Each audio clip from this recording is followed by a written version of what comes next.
ఆదిలాబాద్ జిల్లాలో అక్రమ రిజిస్ట్రేషన్స్ కలకలం రేపుతున్నాయి. నిషేధిత భూముల్లో సైతం పక్కాగా రిజిస్ట్రేషన్స్ జరగడం షాక్ కి గురిచేస్తోంది. కొందరు అక్రమార్కులతో కింది స్థాయి సిబ్బంది కుమ్మక్కై ఈ రిజిస్ట్రేషన్ల భాగోతాన్ని నడిపినట్లుగా తెలుస్తోంది.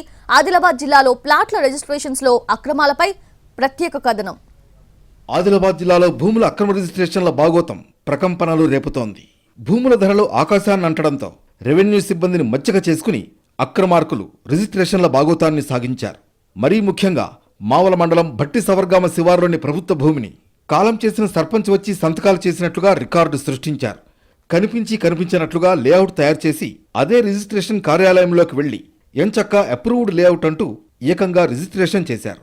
ఇలా ఒకటి కాదు, రెండు కాదు, చాలా ప్రభుత్వ అసైన్డ్ అలాగే పట్టా భూములను లేఅవుట్లుగా రిజిస్ట్రేషన్లు చేశారు. నాలా కన్వర్షన్ లేకుండా లేఅవుట్లుగా మార్చి ప్లాట్ల విక్రయాలు చేస్తున్నారు. మావల మండలం భట్టి సవర్గామ శివార్లో లేఅవుట్ వేశారు. అది ప్రస్తుతం ప్రభుత్వం అమ్మకానికి పెట్టిన అగ్రజా టౌన్ ఆనుకుని లేఅవుట్ చేశారు. అదే ఇప్పుడు వివాదంగా మారింది. భట్టి సవర్గామ గ్రామానికి చెందిన ఒకప్పటి సర్పంచ్ అంటే నడిపి గంగన్న సంతకం చేసిన లేఅవుట్ పత్రంలో ఆయన ఆమోదంతోనే ప్లాట్లు విక్రయించినట్లు ధృవపత్రం అటాచ్ చేశారు. అసలు ట్విస్ట్ ఏంటంటే నడిపి గంగన్న అనే వ్యక్తి 2014 ఫిబ్రవరి 8నే చనిపోయినట్లు వాళ్ల కుటుంబ సభ్యుల వద్ద డెత్ సర్టిఫికెట్ ఉంది.